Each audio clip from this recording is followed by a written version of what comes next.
Assalamualaikum dan salam sejahtera. Pada hari ini, Cikgu Nurul nak mengajar tajuk 5.2 Kegemilangan Kesultanan Melayu Melaka.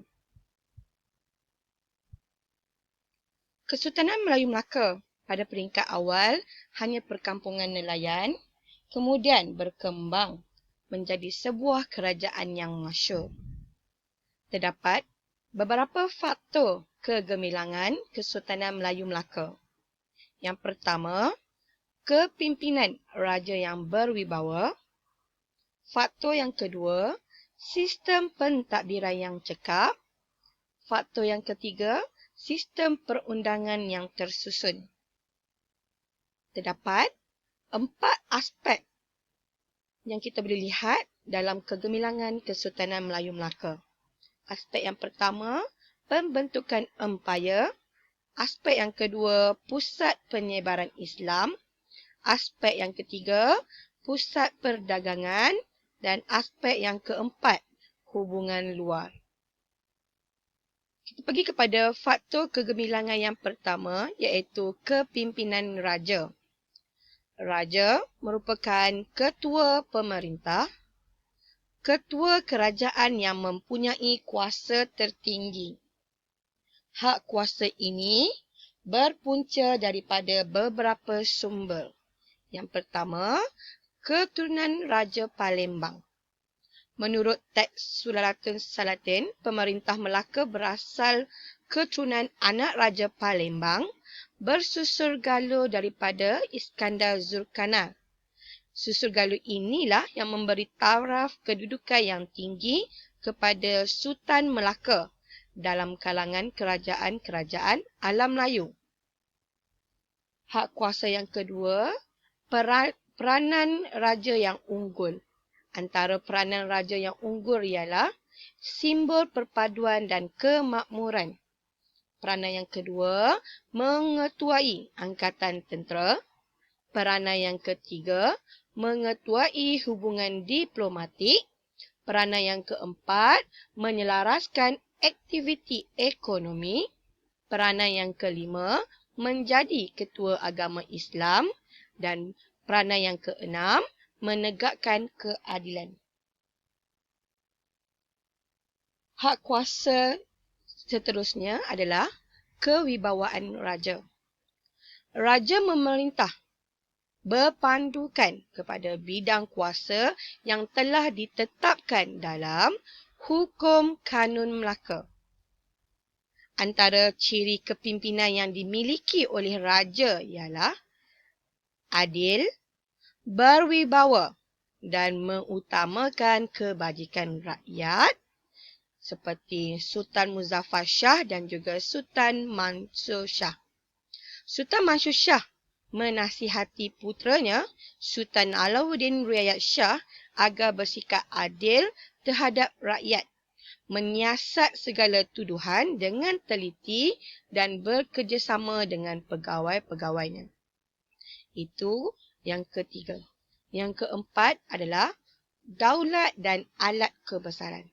Daulat ialah kuasa dan juga kewibawaan raja yang memerintah. Kedudukan raja yang diperkukuhkan dengan penggunaan alat kebesaran seperti cop mohor, nobat, tombak, pending, keris, lembing dan juga mahkota. Alat kebesaran ini digunakan semasa upacara pertabalan, perkahwinan dan kemangkatan raja. Kedudukan raja adalah tertinggi dan istimewa melalui konsep daulat dan derhaka. Ada istiadat dan juga alat kebesaran raja. Ini antara pemerintah Kesultanan Melayu Melaka. Yang pertama, Parameswara atau Sultan Iskandar Shah yang memerintah Melaka sekitar tahun 1390 hingga 1414. Yang kedua ini adalah Sultan Muzaffar Shah. Yang ketiga, Sultan Mansur Shah. Yang keempat, Sultan Alauddin Shah. Dan yang kelima, Sultan Mahmud Shah. Okey, ini antara pemerintah yang pernah memerintah Kesultanan Melayu Melaka. Okay, ini antara alat kebesaran diraja yang digunakan sehingga kini. Yang pertama ini adalah cap mohon. Yang kedua adalah nobat diraja. Okay, ini adalah nobat-nobat diraja. Kita ada gong, gendak anak, okay, dan sebagainya. Kemudian kita ada tombak berambu dan juga pending diraja. Okay, ini antara alat-alat kebesaran diraja yang masih digunakan sehingga kini. Okay, ini adalah susun duduk pembesar di Balarum Seri. Seterusnya kita pergi kepada faktor kegemilangan yang kedua, iaitu sistem pentadbiran. Terdapat sistem pentadbiran yang tersusun dan berkesan dalam Kesultanan Melayu Melaka. Sultan berada di puncak sistem pemerintahan dan juga pentadbiran. Sultan melantik pembesar untuk membantu dalam menguruskan hal ehwal pentadbiran negara. Okay, sistem pentadbiran di Melaka ini kita boleh pecahkan kepada sistem pembesar 4 lipatan dan kita juga akan melihat tugas pembesar dalam Kesultanan Melayu Melaka. Okay, yang pertama kita tengok sistem pembesar 4 lipatan. Pentadbiran Kesultanan Melayu Melaka berasaskan kepada sistem pembesar 4 lipatan. Sistem ini bermaksud setiap peringkat pentadbiran terdapat pembesar yang dilantik oleh pemerintah bagi melincingkan pentadbiran. Dalam sistem ini, teraju yang paling utama pemerintahan negara diketuai oleh Sultan. Kemudian, Sultan dibantu oleh pembesar berempat, pembesar berlapan, pembesar 16 dan juga pembesar 32. Pembesar ini merupakan pentadbir pada peringkat pusat, jajahan, daerah, mungkin dan juga kampung. Kita lihat pula apa bidang tugas pembesar. Pembesar memainkan peranan dalam mewujudkan sistem pentadbiran yang cekap. Antara tugas pembesar ialah pertama, menjaga keamanan, kedua, mengutip cukai dan hasil melalui sistem serah, membekalkan tenaga tentera, dan yang keempat, membekalkan buruh melalui sistem kerah. Pemerintah Melaka mengurniakan kawasan khas kepada golongan pembesar. Okay, yang pertama, kawasan pegangan. Okay, kawasan pegangan ini dikurniakan kepada pembesar berempat. Okay, manakala kawasan pemakanan pula dikurniakan kepada pembesar jajahan dan daerah. Pembesar boleh memungut cukai dan menyerahkannya kepada pemerintah sebagai ufti.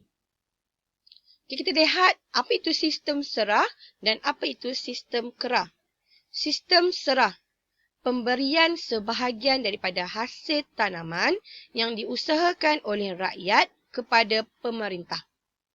Pemberian ini dibuat sebagai balasan kepada pembesar yang menyediakan tanah kepada rakyat.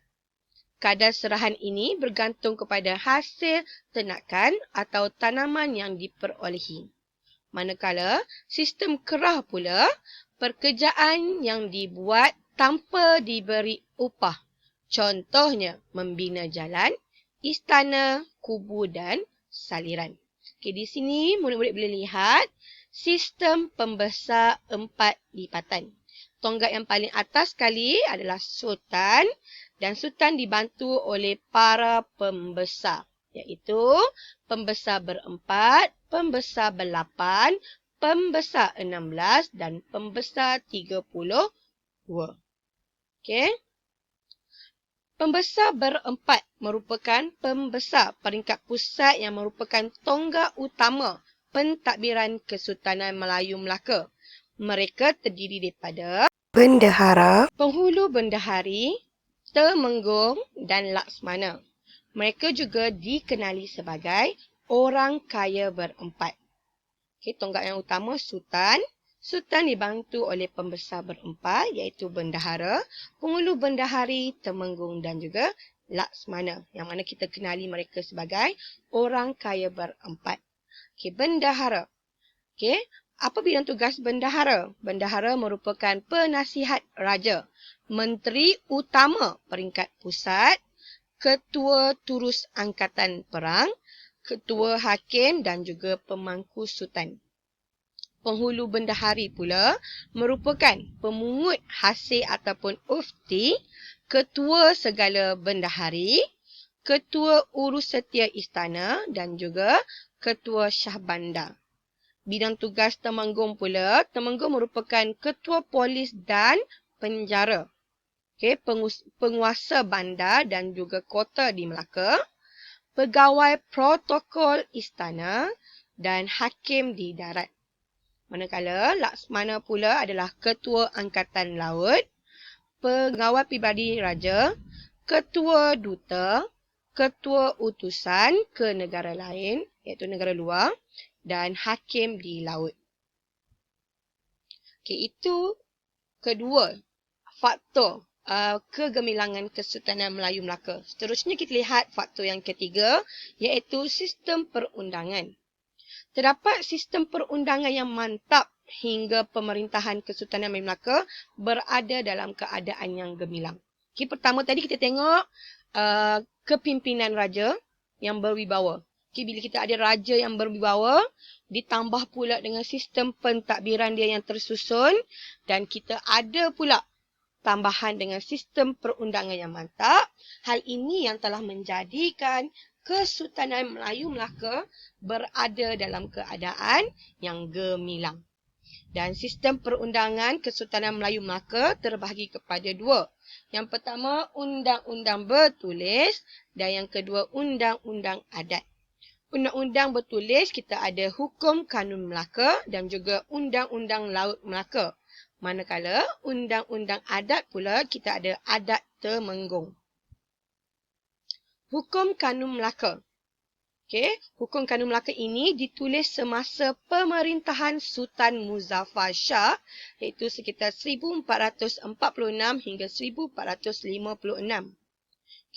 Kemudian undang-undang ini disusun secara teratur semasa pemerintahan Sultan Mahmud Shah. Dia disusun semula.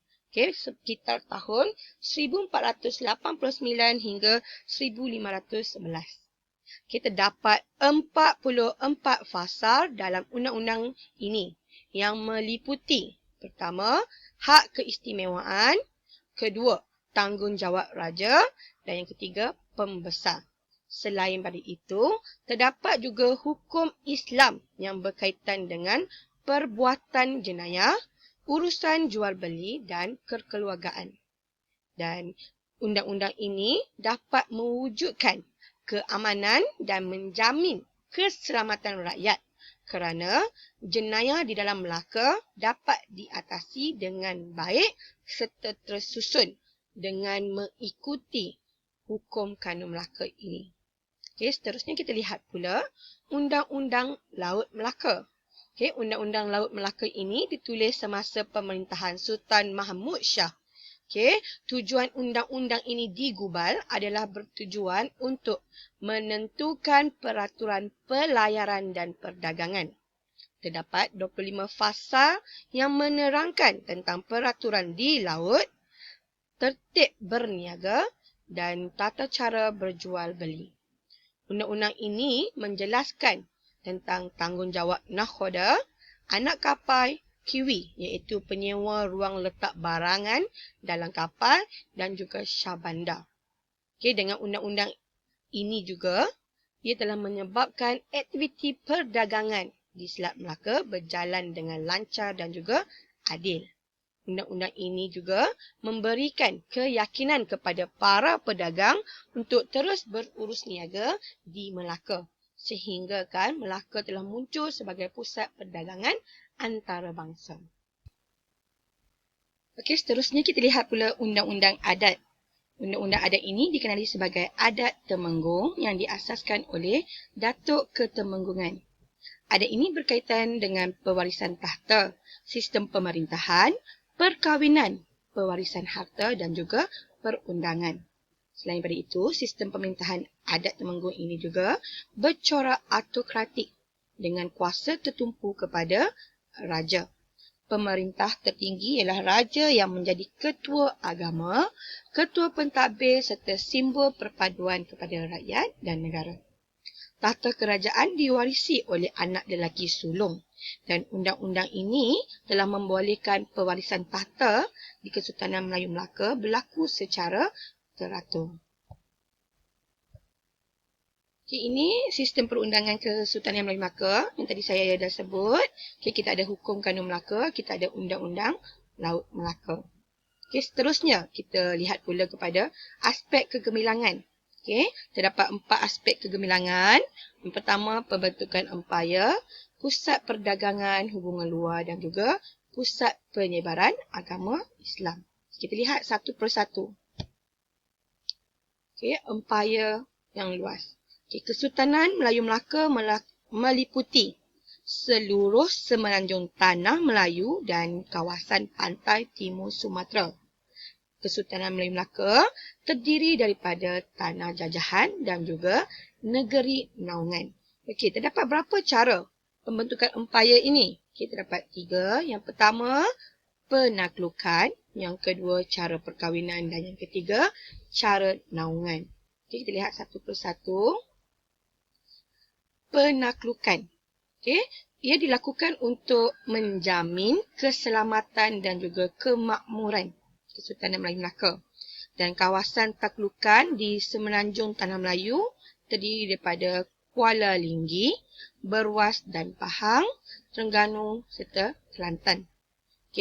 Untuk di Sumatera pula terdiri daripada Siak, Rokan, Kampar dan juga Upat. Ini adalah cara penaklukan. Seterusnya kita lihat pula cara perkahwinan.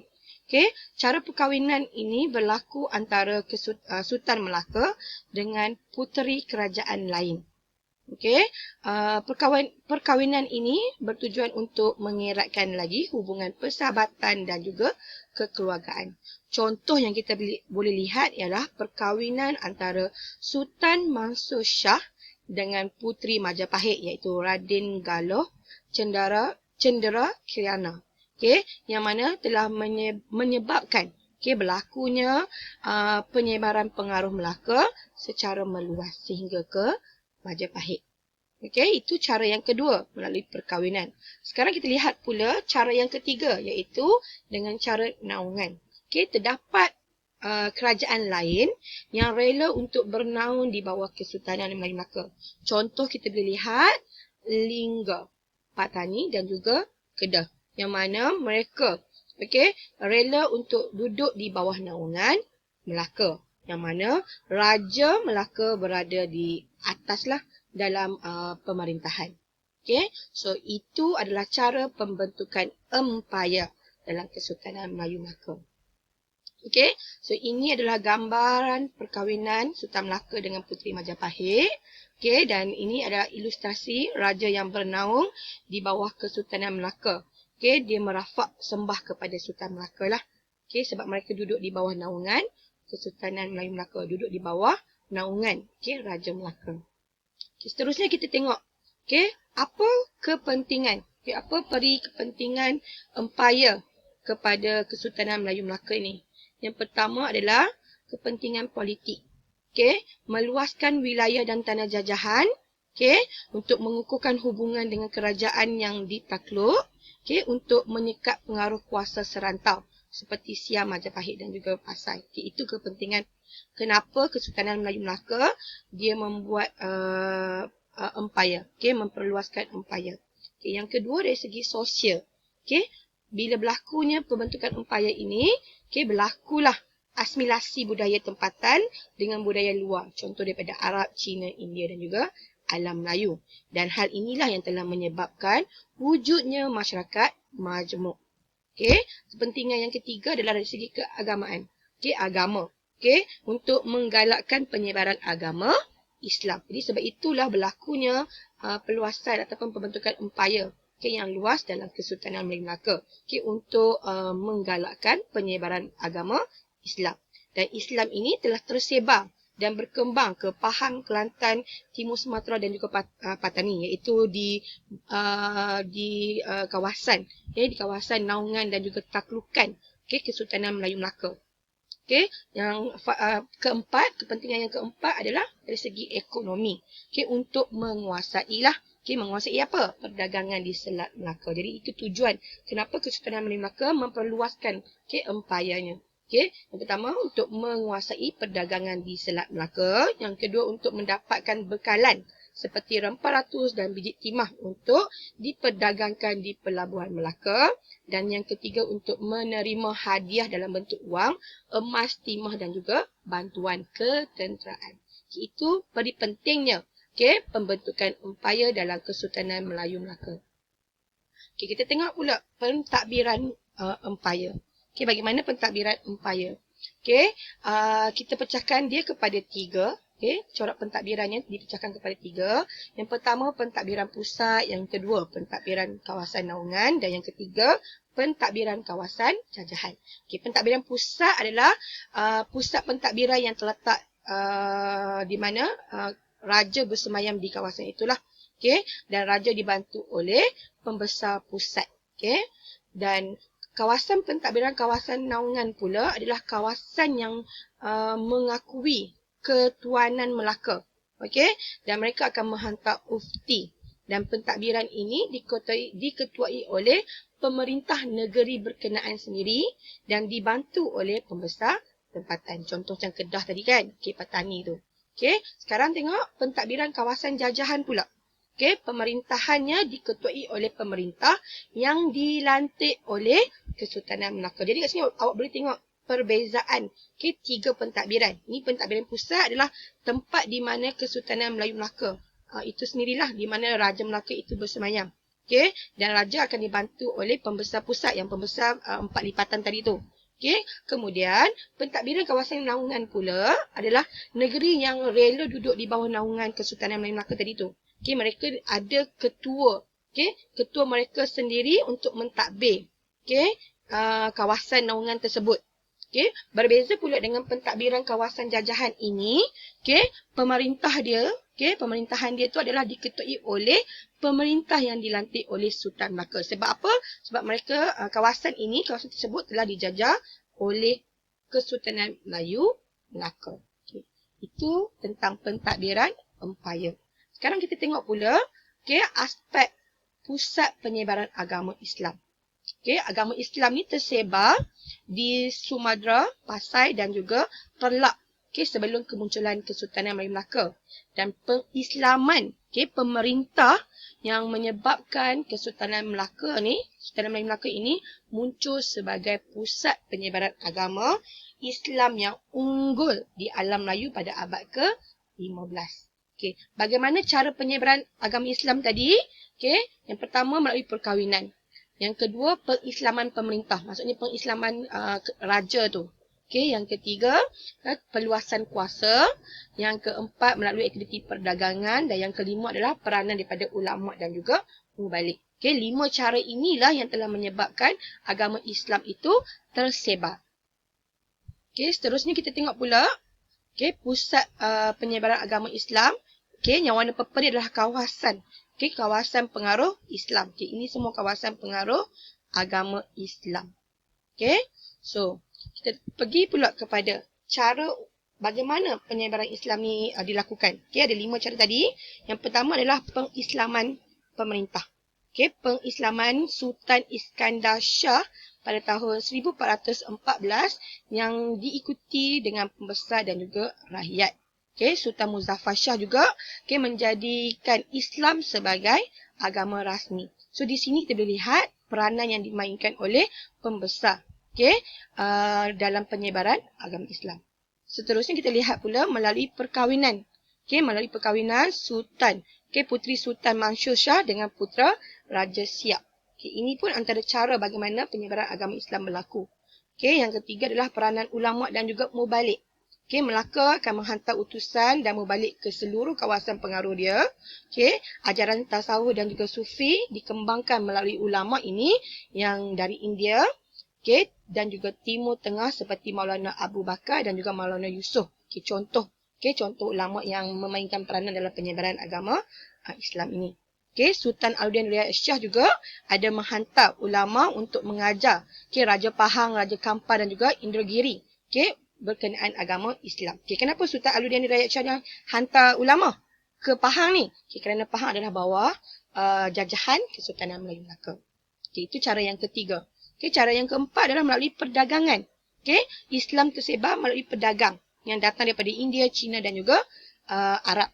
Mereka juga menyebarkan Islam pergi ke Filipina, Brunei dan juga kepulauan Indonesia melalui aktiviti perdagangan. Yang terakhir, cara penyebaran agama Islam yang kelima adalah peluasan kuasa. Negeri naungan dan juga jajahan tadilah. Mereka akan memeluk Islam sebagai tanda taat setia kepada pemerintah Melaka. Sebab pemerintah Melaka adalah penganut agama Islam, jadi untuk menunjukkan sebagai salah satu cara taat setia mereka kepada Raja Melaka, mereka pun memeluk agama Islam. So ini 5 cara penyebaran agama Islam dalam Kesultanan Melayu Melaka. Apa kesan penyebaran Islam ini? Yang pertama, menjadi tumpuan ulama lah. Melaka telah menjadi tumpuan ulama. Yang kedua, menjadi tempat untuk pembelajaran. Melaka menjadi tempat pembelajaran. Yang kelima, sebagai pemerintah dan juga kepenting ataupun kesan dia kepada pemerintahan dan juga pentadbiran di Melaka itu.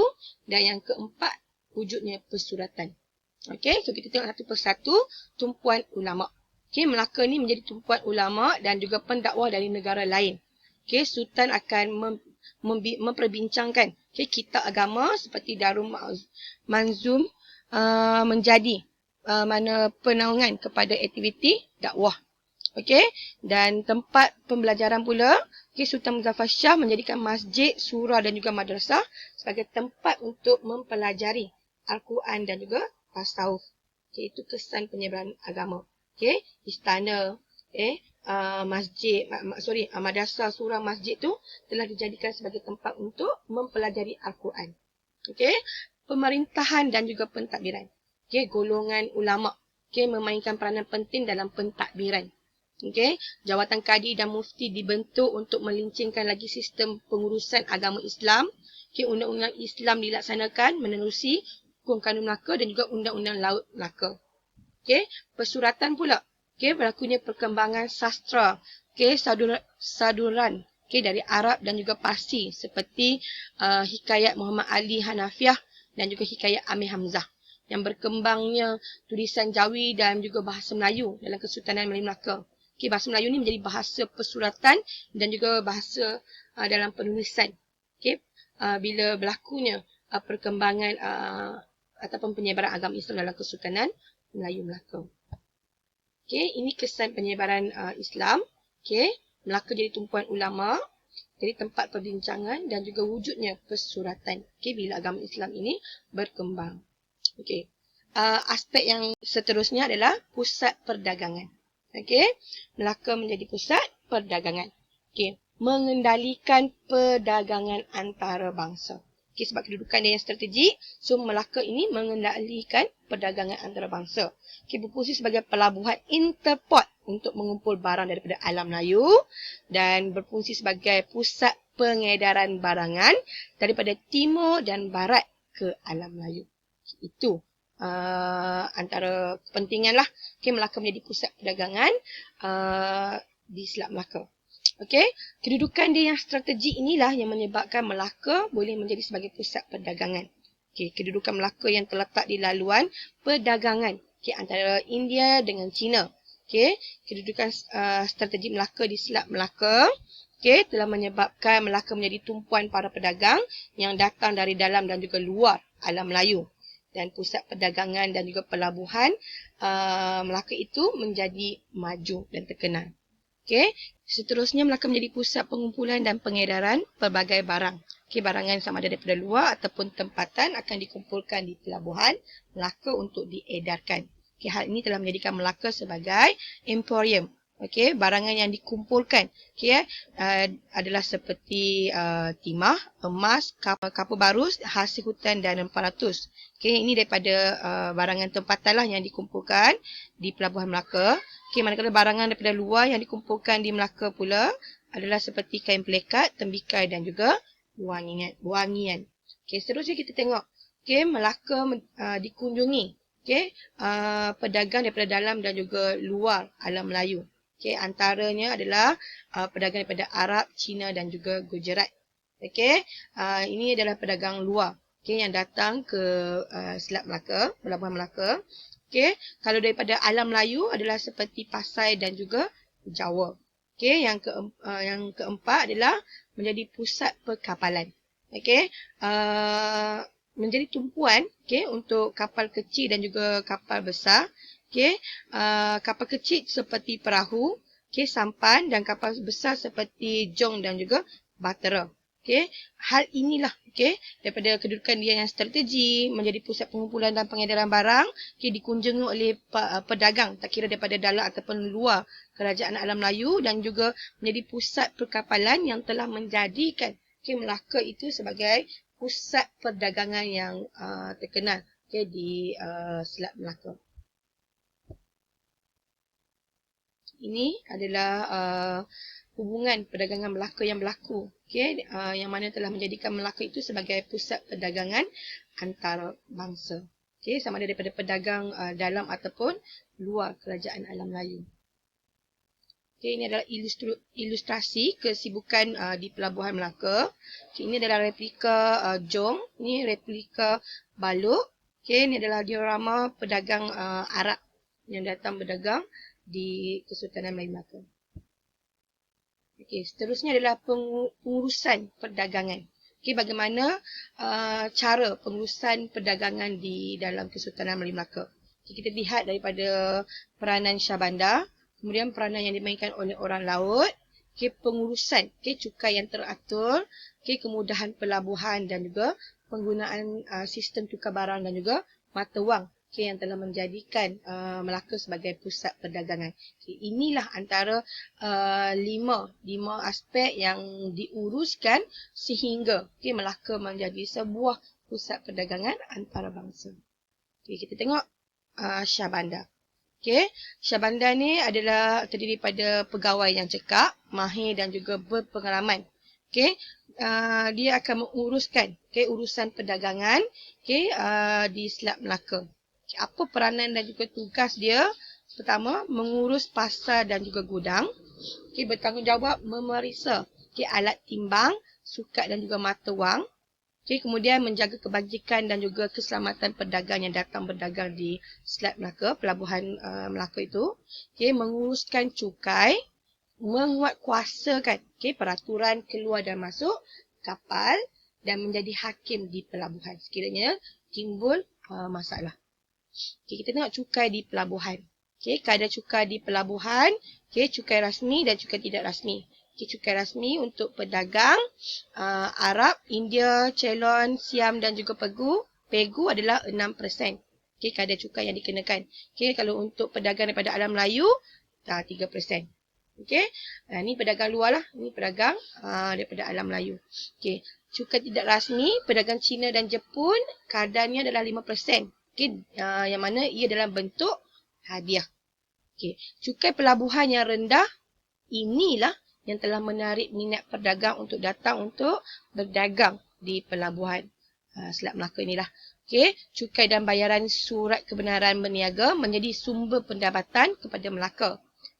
Bahan makanan tidak dikenakan cukai. Contohnya seperti beras lah. Terdapat dua jenis cukai. Cukai rasmi iaitu cukai import yang dikenali sebagai panduan. Cukai tidak rasmi dalam bentuk hadiah. Ini cukai. Kadar cukai di pelabuhan Melaka yang rendah yang menarik minat pedagang dalam dan juga luar. Sekarang tengok mata wang. Urusan jual beli dalam dua cara lah untuk di kawasan pelabuhan ini. Yang pertama pertukaran barang, yang kedua guna mata wang. Pertukaran barang adalah barang daripada Cina dan alam Melayu dengan barangan daripada Barat dan India. Penggunaan pelbagai jenis mata wang, kita boleh tengok dekat sini. Mata wang awal iaitu jongkar timah, kulit siput dan juga serbuk emas. Mata wang tempatan, kita ada mata wang timah. Terpahat nama Sultan Melaka yang memerintah dekat mata wang timah itu. Kita juga ada mata wang emas dan juga mata wang perak. Mata wang asing yang diguna pakai adalah mata wang pasai, mata wang Hormuz mata wang Kembe. Okey, ini antara mata-mata wang, nilai mata wang yang diguna pakai di kawasan pelabuhan untuk urusan jual beli. Okey, urusan jual beli ni ada dua cara. Satu tukar barang, satu lagi guna mata wang. Okey, peranan yang dimainkan oleh orang laut. Okey, orang laut ni adalah golongan yang sangat setia kepada raja. Okey, antara peranan orang laut adalah memastikan urusan perdagangan berlaku tanpa gangguan. Okey, merupakan pelayar dan juga penunjuk arah yang cekap kepada pedagang yang berdagang di Melaka dan bertanggungjawab sebagai tentera. Okey, bagi menjamin keselamatan pedagang dan juga pengairan Melaka. Okey, itu adalah peranan orang laut. Okey, kemudahan pelabuhan yang ada dekat Melaka ini yang menjadi daya tarik kepada pedagang untuk datang berdagang di Melaka. Okey, yang mana pelabuhan ini dilengkapi dengan pelbagai kemudahan. Okey, antara kemudahan dia adalah gudang tempat untuk menyimpan barang. Okey, kemudahan pengangkutan, kemudahan bekalan makanan dan minuman. Okey, khidmat memperbaiki kapal. Okey, tempat penginapan. Okey, ada syah bandar. Okey, yang menjaga kebajikan pedagang. Dan terdapat juga kemudahan tempat beribadat. Jadi, dengan kemudahan-kemudahan inilah yang menarik pedagang daripada luar dan dalam alam Melayu ini untuk datang berdagang di pelabuhan Melaka. Seterusnya kita lihat pula hubungan luar. Hubungan luar ini ada dua bentuk. Pertama, hubungan diplomatik dan yang kedua, hubungan perdagangan. Okey, hubungan ini berlaku dengan kerajaan alam Melayu dan juga kerajaan di luar alam Melayu. Okey, tujuan hubungan luar ini dilakukan untuk menjamin kestabilan dan juga keselamatan kerajaan dan mengekalkan penguasaan terhadap perdagangan. Okey, kita tengok hubungan dengan kerajaan alam Melayu iaitu kerajaan Pasai, Demak, Majapahit dan juga Makassar. Okey, kerajaan Pasai, hubungan dia adalah dasar sama taraf melalui perkahwinan, berkongsi pendapat dan perbincangan tentang Islam dan kesannya adalah Melaka menjadi pusat penyebaran agama Islam. Hubungan dengan Demak pula bertujuan untuk kepentingan bersama dalam perdagangan dan juga penyebaran Islam. Demak bekalkan beras, bahan makanan, rempah ratus dan tentera bagi tujuan menjamin keamanan dan juga kemakmuran Melaka. Kemudian Majapahit. Hubungan atas dasar perkahwinan untuk memperkukuhkan lagi persahabatan. Wilayah Melaka semakin luas dengan kerajaan Majapahit ini. Dan tamatnya ancaman Majapahit ke atas Melaka melalui hubungan perkahwinan ini. Seterusnya kita lihat pula Makassar. Hubungan dengan Makassar adalah atas dasar perdagangan, perkapalan, Islam, kebudayaan dan juga kesenian. Makassar hadiahkan budak raja kepada Kesultanan Melayu Melaka. Ini adalah hubungan dengan kerajaan alam Melayu. Hubungan luar antara Kesultanan Melayu Melaka dengan kerajaan luar alam Melayu. Kita boleh lihat hubungan dengan China, Rukyu iaitu Jepun, Siam dan juga kerajaan yang lain. Hubungan kerajaan Kesultanan Melayu Melaka dengan China terjalin melalui kunjungan utusan China iaitu Yi Qing pada 1403 dan juga Laksmana Zenhi 1405 ke Melaka. Dan Melaka mendapat naungan dan juga perlindungan daripada China dan China menganugerahkan payung kuning, cap mohon dan juga persalinan pakaian sebagai satu tanda pengiktirafan kepada Kesultanan Melayu Melaka. Hubungan ini juga dapat membantu Melaka untuk mengelak ancaman daripada Siam dan juga kekal akan kemerdekaan untuk Kesultanan Melayu Melaka. Hubungan dengan Jepun ataupun Rukyu, jalinan hubungan diplomatik dan perdagangan telah terjalin antara kedua kerajaan Kesultanan Melaka dan juga Jepun ini. Contohnya Sultan Mansur Shah telah menghantar surat kepada Raja Rukyu untuk mengadakan perilaku untuk melaku perilaku pedagang rukyu yang tidak menghormati undang-undang Melaka. Dan bentuk tindakan ini bertujuan untuk tingkatkan lagi perdagangan di Selat Melaka. Kemudian hubungan dengan Siam, berdasarkan hubungan diplomatik dan juga perdagangan. Melaka hantar utusan ke Siam yang diketuai oleh Tun Telanai dan juga Menteri Jana Putera. Kesan dia membolehkan Melaka untuk memperolehi bekalan kayu jati, beras dan juga bahan makanan serta jaminan keselamatan. Hubungan lain dengan kerajaan-kerajaan lain adalah dengan dalam bentuk perdagangan, dengan kerajaan Begu, Luzon, Gujarat dan juga Bengal. Hubungan keagamaan berlaku dengan kerajaan Mesir, Parsi, Turki dan juga Arab. Yang mana kesannya kepada Melaka adalah Melaka muncul sebagai pusat perdagangan dan juga penyebaran Islam di alam Melayu melalui hubungan dengan pedagang daripada kerajaan lain ini. Sampai di situ saja penerangan saya tentang tajuk 5.2 iaitu tentang kegemilangan Kesultanan Melaka. Sekian, terima kasih.